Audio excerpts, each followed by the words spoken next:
যেতে হবে হাসিনার মতো। আমি এটা একটা ভবিষ্যৎবাণী করে দিচ্ছি। তিনি নিয়েছেন সব এনজিও আর ডিজিও বিজিও এগুলিকে নিয়েছেন। প্রধান উপদেষ্টা হেসে খেলে বেড়াচ্ছেন। মানুষ যে রাস্তায় ভিক্ষা করতেছে এটা দেখছেন না উনি। যেই দলে চেন মাদা কুত্তাগুলি আছে এই কুত্তাগুলির হাত থেকে দেশকে মুক্ত করতে হবে। উত্তর তো আপনার ইউনূস সাহেবকে দিতে হবে, জাতিকে। কারণ উনি কি চেয়েছিলেন, ওনার উদ্দেশ্যটা কি ছিল? উনি কি প্রবীণ রাজনীতিবিদ যারা দেশ পরিচালনা করেছে, যাদের দেশ পরিচালনার অভিজ্ঞতা আছে, যারা একাধিকবার মন্ত্রী হয়েছে, একাধিকবার এমপি হয়েছে, একটি পলিটিক্সে আছে, তার মধ্যে আমি হলাম একমাত্র সিনিয়র মোস্ট এবং একমাত্র ব্যক্তি। বাংলাদেশে এই অভিজ্ঞতা নিয়ে আর কেউ জীবিত নেই বা রাজনীতিতে নেই। তিনি হয়তো এটা পছন্দ করেন না। তিনি পছন্দ করেন যারা নতুন, যাদের অভিজ্ঞতা কম, যাদেরকে নিলে উনি স্বাচ্ছন্দ্যে থাকবেন, ওনার সমস্যা হবে না। উনি ওই ধরনের ব্যক্তিদের পছন্দ করেন। এটা তার ব্যক্তিগত পছন্দের ব্যাপার। আপনাদের সাথে রাজনৈতিক দলগুলোর সাথে কি আলোচনা বসেছিলেন কিনা এই বিষয়, সিদ্ধান্তের বিষয়টি? এগুলি নিয়ে আমাদের সাথে অন্য কোনো, এটা হলো ওনার একক সিদ্ধান্ত। কাকে আনবেন না আনবেন ওনার এটা একক সিদ্ধান্ত, আমাদের সাথে কোনো আলোচনা হয়। তাহলে অন্য যারা পুরাতন দল রয়েছে বা আপনারা যারা সহ আছেন তাদের কি মূল্যায়নের জায়গাটা তিনি কি করছেন না এমন? ওনার কোনো রাজনীতি সম্বন্ধে ওনার কোনো আইডিয়াই নেই। বাংলাদেশে ডক্টর কর্নেল ওলি আহমদ আর নেই। আমি দেশ পরিচালনা করেছি শহীদ রাষ্ট্রপতি জিয়ার সাথে 5 বছর। 3বার সফল যোগাযোগ মন্ত্রী ছিলাম, 3বার সফল মন্ত্রী ছিলাম, 6বার এমপি ছিলাম। 1996 সালে বিএনপির 18 জন মন্ত্রী জাতীয় সংসদ নির্বাচনে পরাজিত হয়েছিল। আমি সেই সময় 2টা আসনে আল্লাহর মেহরবানিতে আমার নবীজির দয়ায় ওখান থেকে জিতে এসেছিলাম। ওই সময় যদি বিএনপির 28 জন মন্ত্রী জয়লাভ করে আসতো তাহলে বিএনপি 96 আবার সরকার গঠন করত। ডক্টর ইউনূসের কাছে অভিজ্ঞতার কোনো দাম নাই। বুঝতে পেরেছি। হ্যাঁ, তিনি চান বড় দলগুলিকে ম্যানেজ করার জন্য। আমারটা তো দল অত বড় না, কিন্তু আমাদের এখানে বেঈমানি মুনাফিকি নেই। আমরাই একমাত্র সবসময় আমি বলবো মাঠে ছিলাম। এবং আমি একমাত্র ব্যক্তি 3 বছর আগে 2022 সাল থেকে বলে আসছি অন্তর্বর্তীকালীন সরকার গঠিত হবে। বাংলাদেশে কোনো রাজনীতিবিদ বলে নেই, এটা তো রেকর্ড আছে। এটা তো আমার কোনো ব্যক্তিগত বিষয় না যে আমি এখানে এখন বলছি। এবং আমি যে অফার পেয়েছি হাসিনার কাছ থেকে প্রধানমন্ত্রী হওয়ার, মন্ত্রী হওয়ার, এটা আর কেউ পায় নাই। আমি তো দালালি করি নেই, আমি দালালি রাজনীতি করি না, আমি দালালি করি বাংলাদেশের জনগণের। আমি ভারতের দালালি করি না, অন্য কোনো দেশের দালালি করি না। আমি হলাম একজন মুক্তিযোদ্ধা। আমার দেশকে আমি ভালোবাসি এবং সেটা ঈমান, আল্লাহর উপর অগাধ বিশ্বাস, আমার নবীর দয়ায় আমি এই কাজটা করতে চাই। জি, 5ই আগস্টের পর ইন্টারিম গভর্নমেন্ট ক্ষমতা আসার পর বাংলাদেশের পরিবর্তন হয়েছে কিনা? দেখেন, এখানে আর একটা কথা বলতে ভুলে গেছি। অনেকগুলি দল আছে বাংলাদেশে, স্বামী স্ত্রীর দল আছে, ভাই বোনের দল আছে, একক দল আছে। এলডিপি কিন্তু এরকম স্বামী স্ত্রীর দল না।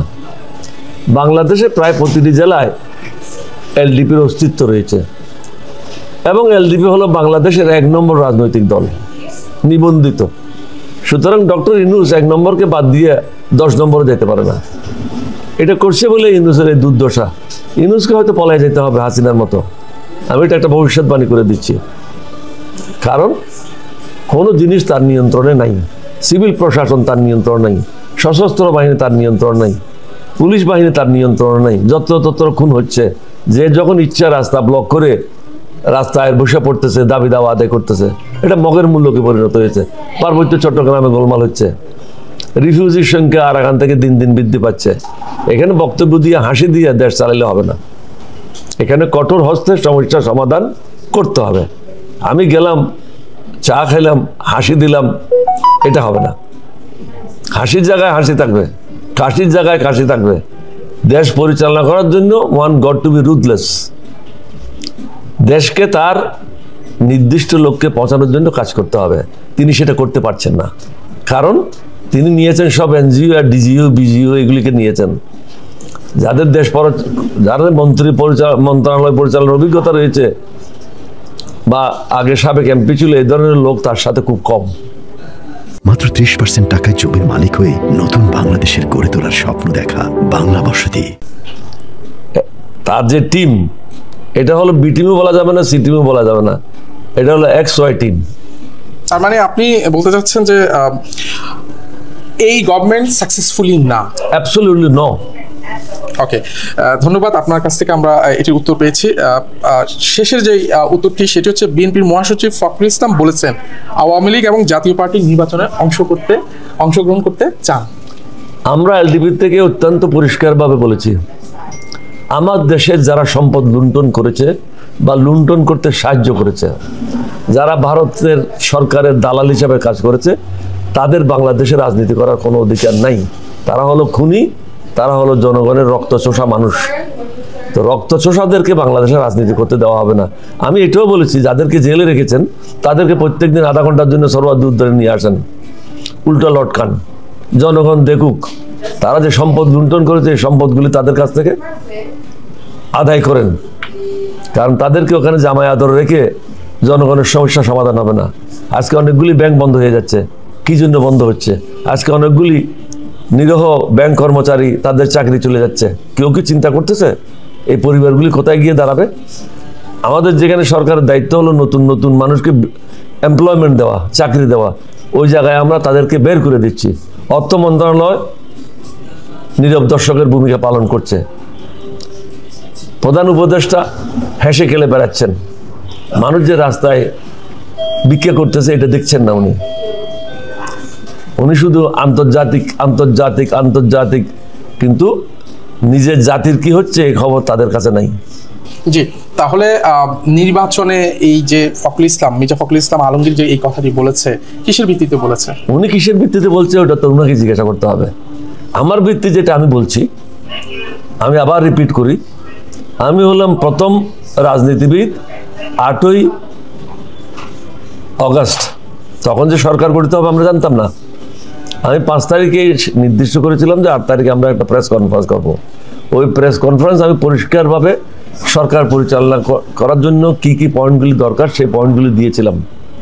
ওই পয়েন্টগুলির মধ্যে অন্যতম ছিল যারা দেশের বিরুদ্ধে কাজ করেছে, দেশের বিরুদ্ধে যারা ষড়যন্ত্র করেছে, ভারতের কাছে দেশকে বিক্রি করে দিয়েছে, রেল লাইন দিয়েছে, পোর্টগুলি ব্যবহার করার জন্য দিয়েছে, পদ্মা সেতু তাদের মালামাল ক্যারি করার জন্য দিয়েছে, চট্টগ্রাম এবং মিরসরাই শেষ মাথায় নোয়াখালীর মধ্যে 1000 একর জমি দিয়েছে, ওখানে সেনা ক্যাম্প করার জন্য বিভিন্নভাবে বাংলাদেশকে বিক্রি করে দিয়েছে। সুতরাং এই ধরনের দালালদেরকে বাংলাদেশে আর প্রশ্রয় দেওয়া এটা একদম আমি বলবো কবিরা গুনাহ হবে। এবং তাদের সাথে যারা ছিল জাতীয় পার্টি, তারা হলো ইন্ডিয়ার দালাল। আপনারা দেখেছেন জিএম কাদের যখন ভারত থেকে আইসা প্লেন থেকে নামলো, সাংবাদিকেরা তাকে ধরলো যে কাদের ভাই আপনি ওখানে গেলেন, কি হলো?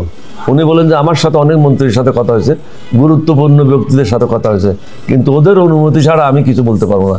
তাহলে কাদের কি তাদের সেবা দাস, তাদের চেইন ডগ, চেইন বাঁধা কুত্তা? এরশাদও ছিল তাদের চেইন বাঁধা কুত্তা। এই চেইন বাঁধা কুত্তাগুলির হাত থেকে বাংলাদেশকে মুক্ত করতে হবে। যে দলে চেইন বাঁধা কুত্তাগুলি আছে, এই কুত্তাগুলির হাত থেকে দেশকে মুক্ত করতে হবে। এটাই হবে আমাদের আগামী দিনের জনগণের সংগ্রাম। ধন্যবাদ। আপনার এখানে এলডিপি যারা নেতাকর্মীরা আছেন তারা বলছেন তারা বাংলাদেশে এই মুহূর্তে যদি তারা ফেরত যায় তারা কোনোভাবেই সেফ না। এই বিষয়ে আপনি কি বলবেন? এটা অবশ্যই, কারণ হাসিনা ভারতে বসে প্রতিনিয়ত অ্যাসালাম টাকা দিচ্ছে, যেটা আমি শুনেছি। অন্যান্যদের তাদের কাছেও হাজার হাজার কোটি টাকা আছে, যেমন স্বরাষ্ট্রমন্ত্রী আসাদুজ্জামান কামাল আছে, তার কাছে না হলেও লক্ষ হাজার কোটি টাকা আছে। অন্যান্য যারা মন্ত্রী আছে প্রত্যেকের কাছে কয়েক হাজার কোটি টাকা আছে। তাদের জন্য প্রত্যেক দিন 20 কোটি 30 কোটি টাকা বাংলাদেশের জন্য খরচ করা, ফিরে আসার জন্য এটা বিরাট কিছু না। প্রতিনিয়ত বাংলাদেশে কোনো না কোনো জায়গায় সমস্যা হচ্ছে, হত্যাকাণ্ড ঘটছে। সুতরাং যারা নিবেদিত প্রাণ ছিল, নিবেদিত কর্মী ছিল, সরকার বিরুদ্ধে আন্দোলনের সাথে সম্পৃক্ত ছিল, তারা কখনো নিরাপদ না।